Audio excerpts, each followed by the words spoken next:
Hello everybody and welcome to a brand new Elder Scrolls Online character build video with me, Sherman. Today guys, we are taking a look at the Defiled Bear Witch. This is a Warden character. Now before I get started, this is a disclaimer that this is a roleplay, casual play build and is not meant for meta play.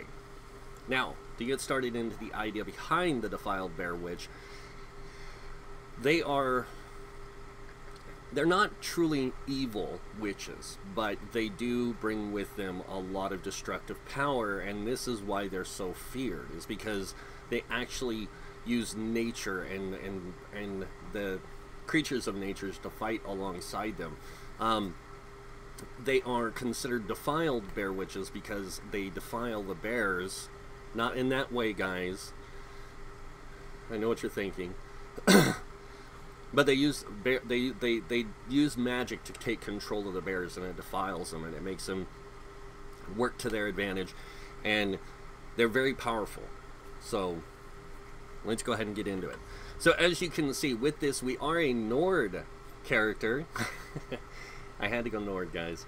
But this is the Defiled Bear Witch, and with it you can be any race. I'm going to tell you that now. You do not have to be a Nord or a Warden, or not a Warden, a Nord or a High Elf. You can be whatever race you want with this. Now, as you can see, with this as a damage dealer, we do have 64 points in a Magicka. If you want to play this as a damage dealer or healer, you want to go 64 in a Magicka, either way. If you want to play this as a tank, you will take out a health, and you will put, or out a Magicka, and you will put into health enough to get you as close to 30k as possible, and the rest back into Magicka.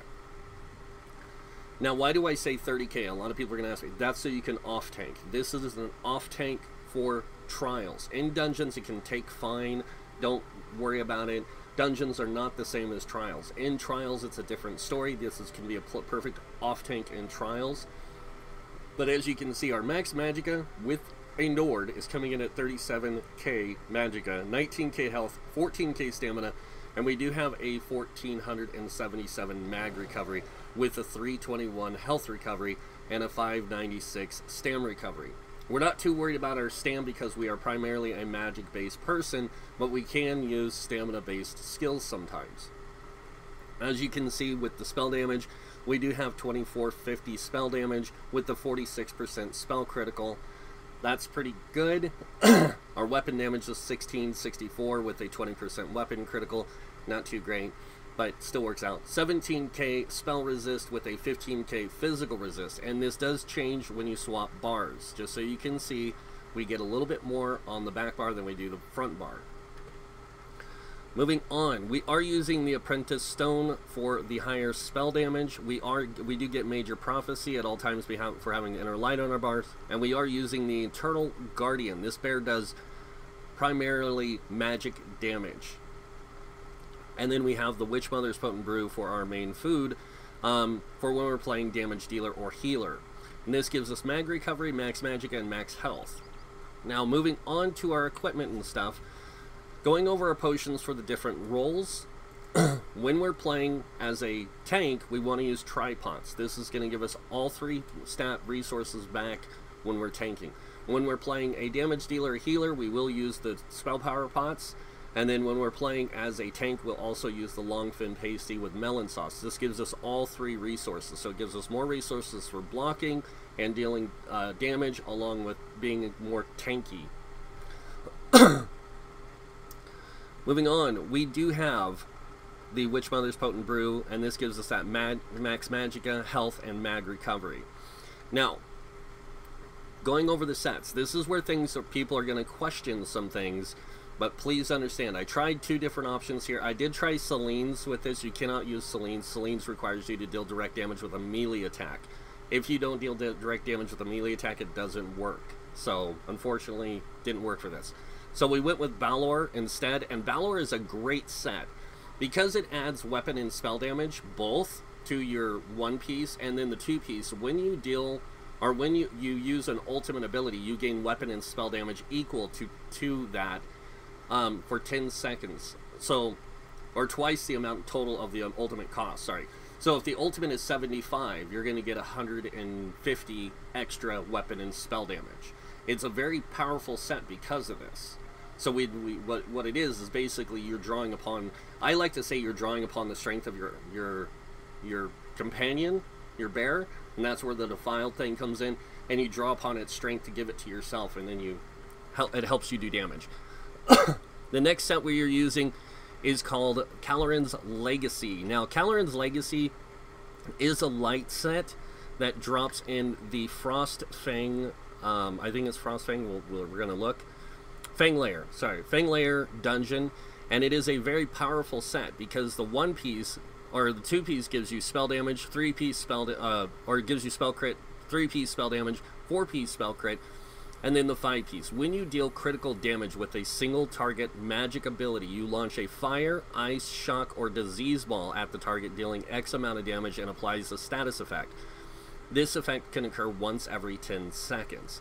I really like this set because it really does do a really good amount of helping you deal damage to enemies, but it also goes really well with the Balor set, and with Necropence. And that's our final set. So Necropence gives you on the 2-piece max magicka, 3-piece max magicka, 4-piece max magicka, and then the 5-piece. When you have a pet active, your max magic is increased by 3150. When using a bear, it is active all the time unless it dies. So you will get that extra max magicka the whole time. So you always use the bear ultimate. Even when you're playing a healer, you're going to be using the bear ultimate. I know it sounds weird, but trust me, it works out in the end, and it works out really well because you can take advantage of that higher max magicka pool for that purpose.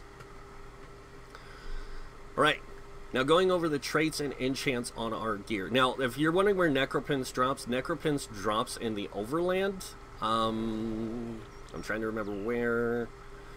It drops in Rivenspire. So you can get that set in Rivenspire. This drops in Fanglair, and then the Balor set drops in one of the new dungeons, the Veteran March of Sacrifice. You can get this, the shoulders pretty easily, but getting the helm is going to be hard. You're going to have to play through this dungeon on Veteran difficulty. It's not too bad, honestly. I've done it, and it's pretty easy. But this is a great set for this combination because this is going to give you that spell and weapon, spell crit and spell damage. This is going to give you that really high max magicka pool, and then this is going to give you that little bit of extra spell damage and weapon damage, which means that you can use physical-based abilities with this. So it's really kind of nice. Moving over to the traits and enchants, like I said. Starting with the monster set, we are using reinforced on the helm since it is a heavy piece. I'm not going to explain why, you guys. I get asked this all the time. It's because, well, I'm going to explain why, but that's because it's a heavy piece. Heavy pieces, you always want to make at least one piece of your gear heavy, reinforced. The reason why, to boost your resistance pools to a higher maximum. On the shoulders, we are using a medium shoulders divines, and that's because this is our heavy and medium slots that we're using on the head and shoulders. Now, the reason for divines is to increase our Mundus Stone use, and the max magicka is there to boost our magicka pool. Onto the smaller, the rest of the set, Caloran's. Our body is well fitted. The reason for that, reduced dodge roll cost and sprint cost. This saves us resources. Because you will be dodge rolling, you will be blocking, you will be breaking free, stuff like that. This saves resources on that. And then we use tri-stats on the big pieces so we can get that greater capability to hybridize our character. So we can play a more effective tank, healer, and damage dealer. On to the smaller pieces. Now the gloves, the belt, and the boots are all light armor. And they are divines with max magicka. The reason for this is to maximize our magicka pool. When you put tri-stats in the smaller pieces, you don't get as much resources out of them as you do with a flat enchant like this. So you do that. Now, I do this because it does work out better. Now, moving on to the legs. On the legs, I do have tri-stat, again, well fitted with that reduced dodge roll and sprint cost. Moving on to the jewelry, we are using 2 Trirune Rings of Necropence. Now, to get Trirune, you do have to use the Transmutation Station, which requires the Clockwork City DLC. If you do not have access to this DLC, you cannot transmute anything, unfortunately. But if you do get access to it, transmute your rings into Trirune. You can leave them as they are, which they will be Max Magicka. And if you do that, here's the best bet. Put a Stamina enchant in the head, Health in the chest, Magicka in the leg. Then do Magicka in all the small pieces. This way you can get a better variety of resources from all 3 enchants. And it will put you equal to this, but not quite. And then on the jewelry, you can leave it regular. But we do run 2 spell damage enchants here to maximize our spell damage. And then on the necklace, we are running a Bloodthirsty with a mag recovery. Alright, running down to the staves now, we are using 2 Necropint staves. One's Nirnhone, which you have to transmute. If you can't transmute it, get Sharpened. It is going to be the better option.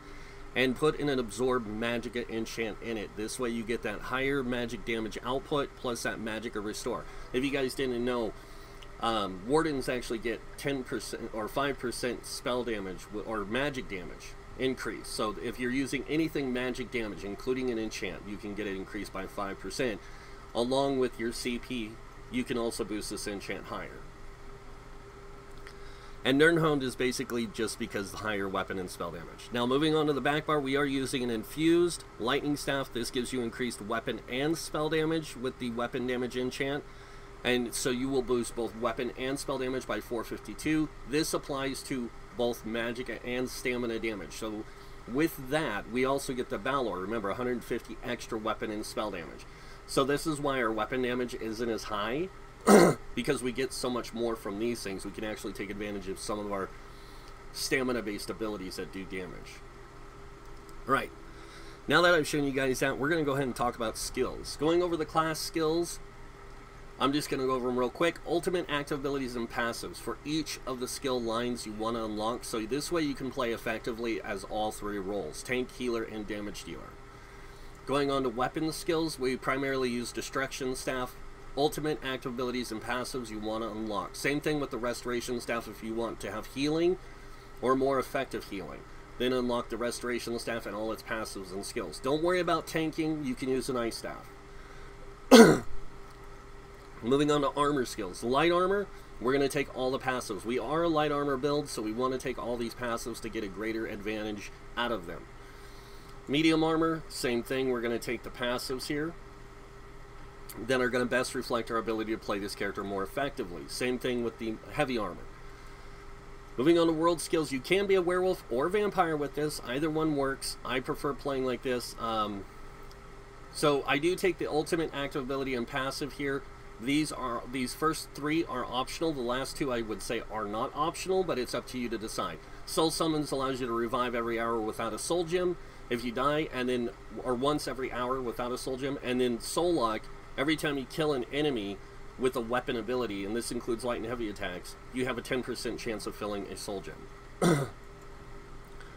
Moving on to Fighter's Guild. I do unlock all the Fighter's Guild active abilities, ultimate, and passives. This way I can take advantage of them in different situations, like higher weapon damage, or even higher ultimate gain from killing Daedra, werewolves, and undead, or even higher damage against them using these abilities, like Dawnbreaker, Silver Leash, or even Trap Beast. Mage's Guild. I do take all the ultimate, active abilities, and passives to take advantage of these different skills in different roles. Psijic Order. Ultimate ability, active abilities, and passives. And I take the ones that best suit my playstyle. So you can use any of these skills you want. In the Fighters Guild, Mages Guild, Psijic Order, and Undaunted, you can use the morphs you want. You don't have to use the morphs I take. So I do take all the active abilities and passives in Undaunted. These are really important, especially Undaunted Metal and Undaunted Command. And you unlock this from doing dungeons, by the way. Assault, ultimate ability, active abilities. I take these ones only for the Alliance War, and these ones in support, because these are the ones that you can use most effectively in PvE. Moving on to racial skills. Nord. I am a Nord. I know a lot of people are going to complain about that. Why are you a Nord? They're physical tanks and damage dealers. They can be whatever they want. Frost resist is really good. You get max health by 1,000, you get cold resistance, and you're also immunity to chilled status effects. You also get Stalwart, which increases your max stand by 1,500. And every time you take damage, doesn't matter with what, you gain 5 ultimate every 10 seconds. So that means every 10 seconds that you take damage, you will get 5 ultimate. You also get the Rugged passive, which increases spell and physical resist by 3960. That's why we have such a high resistance pool, is because we are a Nord. And they are very powerful because of that. Now, moving on to Alchemy, medicinal use, very important. When using potions, resulting effects last 30% or longer. This is primarily for dungeons. Gourmand and Connoisseur increases the length of food duration of your food and drinks by 20 minutes when they're maxed out. Now, these are optional, I would say, but they are also very good to get, because most of the food we use is 2 hours long, so, like, 2 hours and 20 minutes, is that going to make a big deal? Some people it doesn't, and some people it does. Alright, now that I've shown you that, I'm going to go over the skills on my bars. Starting with the first skill, we have Force Pulse. Now, this does X amount of damage in Flame, Frost, Shock, and Magic damage, or Flame, Frost, and Shock damage. As you can see, our Frost damage is higher than our Flame and Shock damage, and that's because we are a Warden. Wardens get 5% increase to Frost damage and Magic damage. But if you hit an enemy nearby, up to 2 enemies nearby will take additional damage if they are already affected with Burning, Chilled, and Concussed status effects. Now remember, we are using Caloran's Legacy. It can apply those status effects. Next ability we use is called Deep Fissure. This does X amount of magic damage. It takes 3 seconds to activate, but it does cover a wide range of area, or a large radius of area, 20 by 7 meters. And it takes 3 seconds for it to activate. When it activates, it does a crap ton of damage. It also applies Major Breach against the enemy, reducing their spell resist by 5,280 for 6 seconds. Would you knock it off, computer? Sorry, my card's getting hot. Moving on to the next ability, we are using Flame Clinch. Now, this does X amount of damage up front, X amount of damage over 8 seconds. It actually does the most amount of damage out of all the clinch types, but it also knocks the enemy back 5 meters. Use this wisely, and if you're in a group, you'll learn really quickly what I mean by that. Next ability we have is called Growing Swarm. Now, we activate this, we apply this to one enemy, it deals X amount of damage over 10 seconds. When the ability ends, these Fletcher flies spread out to 6 other targets and affect them, doing the same thing. That same amount of damage over 10 seconds. Next ability we have is called Inner Light. Now, this is a really great ability because it gives us max Magicka by 5% and Major Prophecy by increasing our spell crit. While having active on our bar, though, we also get an additional 2% max Magicka and 2% mag recovery from the passive in the guild skill line. Now, the next ability we have is our Eternal Guardian. We use this all the time. This thing deals X amount of magic damage when it swipes, and then it deals an X amount of damage in front of it, dealing X amount of damage, and stunning the target for 2 seconds. When summoned, you can activate the Guardian's Wrath for 75 ultimate, causing the Grizzly to maul an enemy for X amount of magic damage, deals 100% more damage to enemies below 25% health. Every minute the Grizzly respawns, or every minute the Grizzly can respawn when killed. So if it dies, it will automatically respawn every minute. So if it dies within a minute. It's really nice.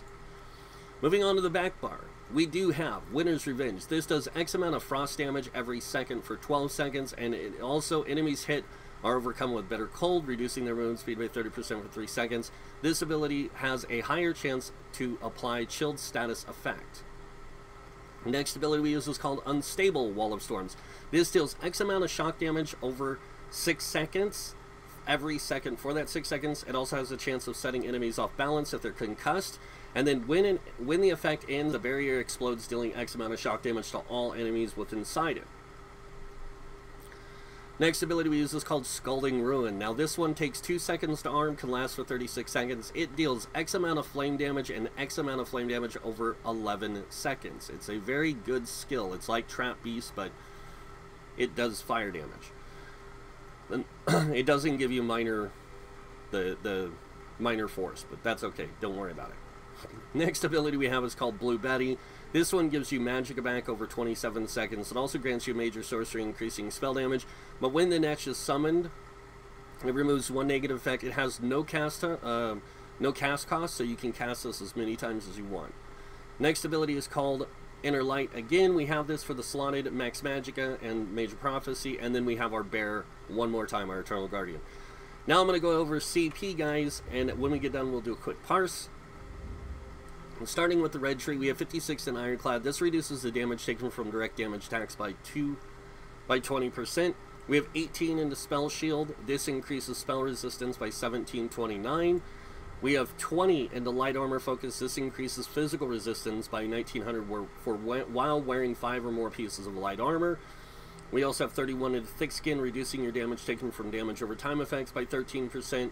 43 into Hardy, reducing your damage taken from physical poison and disease damage by 10%. And 43 into Elemental Defender, reducing your damage taken from Flame Frost, Shock, and Magic damage by 10%. Moving on, we have 40 into Bastion. This increases the effectiveness of your damage shields by 16%. 19 into Quick Recovery, increasing your healing received by 5%. Now moving on, we have 40 into Warlord. This reduces break free cost by 16%. 16 into Sprinter, reducing sprint cost by 10%. And 16 into Bashing Focus, reducing bash cost by 10%. Moving on to the middle tree here, we have 75 in Arcanus, increasing mag recovery by 14%. 43 into Tenacity, increasing Magicka stamina of your fully charged heavy attacks by 10%. Moving on, we have 40 into Tumbling, reducing your dodge roll cost by 16%. 40 into Shadow Ward, reducing your block cost by 16%. Moving on into the blue tree, we have 43 into Blessed, increasing your healing done by 10%. 56 into Elfborn, increasing critical damage and critical healing done with magic abilities by 20%. 56 in the Elemental Expert, increasing your Flame Frost, Shock, and Magic damage done by 12%. Remember, Wardens get 5% increase in Frost damage and Magic damage. Moving on, they have 35 into Staff Expert. This increases your damage done with light and heavy attacks with Destruction, Resto Staves, and the Overload Sork ability by 20%. And we have 40 into Mastered Arms, increasing your damage done with direct damage attacks by 16%. We also unlock Retaliation, Reposit, and Butcher. Which Butcher is really nice. It increases your damage done with light and heavy attacks when enemies are below 25% health. Moving on, we have 40 into Thaumaturge. This is going to increase your damage done with damage over time effects by 16%. And that is it for that. Now we're going to go down here and do some quick parses so you guys can see what the damage of this character looks like. Now this thing will look like it's doing a lot more damage than some of the other things I did, and that's because we will be activating the Bear Ultimate while we're doing this.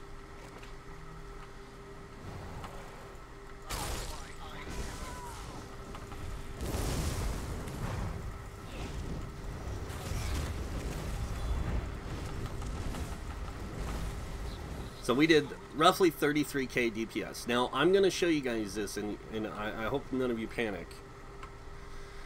So we go to 3,666 spell damage. We do have 37,000 max magicka with a 46% critical rating. Only 46%. 70% crit damage, 10,000 spell penetration. But if you look at our light attacks, when we were getting the enemy lower, the damage went up. Our Deep Fissure did 25k, our Crushing Swipe did 21k, 18 on the Guardian's Wrath. Caloran's Legacy, when it procced, it did 17k, it only procced once.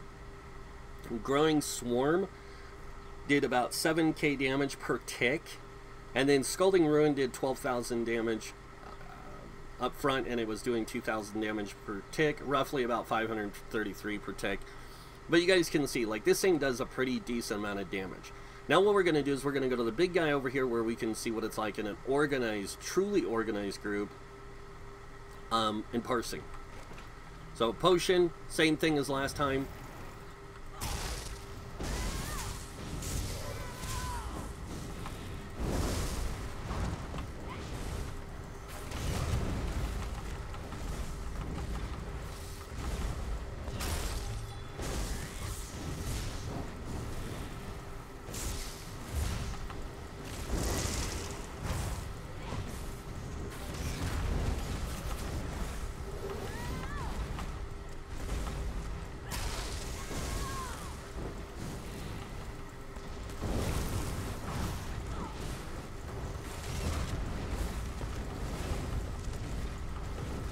And I can pull 45k normally with this thing, when I can get it to work properly. So, I've got to get to my bear because I want to stop him from eating everything. There we go. So I'm going to let this run out, and I'll show you guys what the results of that in combat look like, so you guys can see for yourselves. Because it's going to show roughly about 35 to 35k damage, it looks like. Nope, that's the wrong one. Come on, left combat. There we go. 35k damage. Our max spell damage is coming at 44. Our max magic went up to 40k. We had 52% spell crit, 70% critical damage, and 100% penetration values. But if you look here at some of this damage of our abilities, these things were doing absurd amounts of damage. Our bear swipe was doing 40k DPS. Our fisher was doing 36k on max hits. These are 46 on the Guardian's Wrath, 11 on the Scalding Ruin, 16 on the Flame Clinch. Scalding Ruin was actually ticking for more damage because we're doing more damage. And our Caloran's Legacy actually procced all 3 damage types from fire, shock, and disease. So, really nice. And that's the Bear Witch right there. But we are going to go ahead and resummon our bear. We are going to head into a dungeon, and I will show you guys what this thing looks like in there. But I do need to make a few minor quick adjustments here. We are going to change out a few of these abilities to give us some better survivability. So I'm going to switch one ability on the back bar, and that's that. With that ability, actually, I'm going to have to get rid of a few of this. So I have to get rid of my Widow's Revenge. That's fine. Because I want a self-heal, and I need a good buff. And then I need to get rid of this so I can get a class shield, or a good shield. And the best one I can get is, unfortunately, right here. And I am going to be switching to Tri-Stat Food. So this way you guys can see, when I use Tri-Stat Food, I get better stamina, magicka, and health pools, but I also lose a lot in mag recovery. But we are going to go over to the depths of Malatar Dungeon so you guys can see what this thing is like in there. And it's actually quite nice. It's actually a lot of fun.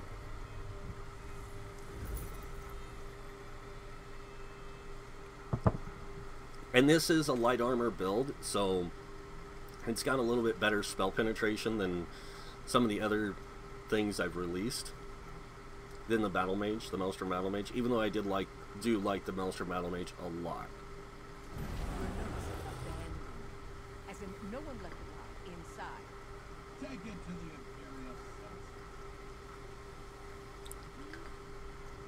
Imperial. And I do have a Bear Shaman too that I'm working on. That's actually really cool. I was really surprised with that one. So here we go. We are going into this.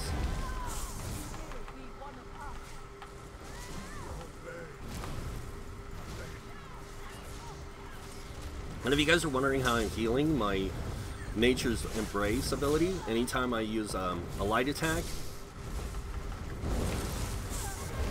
I can actually heal myself with the Lotus.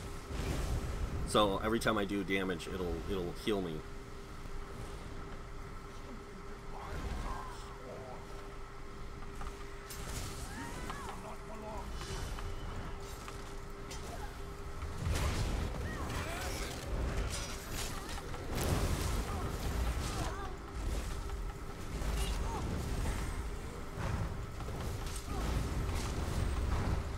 Oh, come on. That's what all I want to do.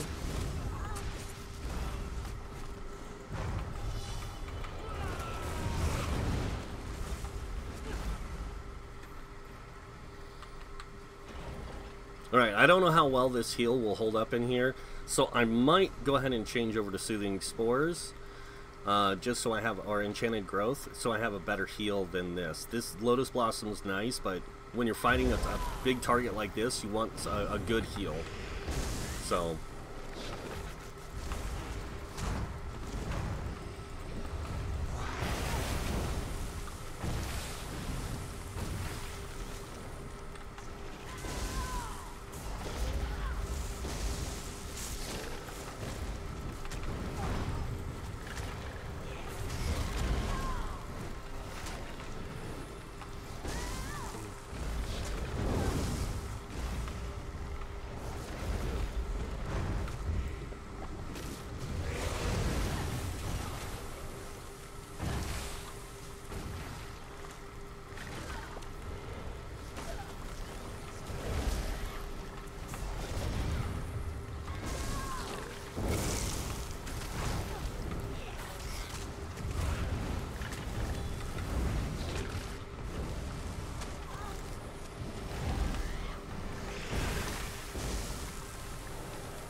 Alright, I'm gonna let him kill me.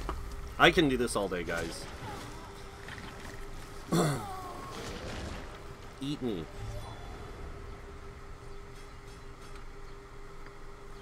But yeah, as you guys can see, the Defiled Bear Witch it plays off the bear a lot, and that's what makes it so nice. Is it's so different from what you would normally see, but it also does a lot of damage, and it can also pull really good heals when necessary. So, but that is it for the Defiled Bear Witch, guys. I hope you guys liked it. If you did, you know what's coming next.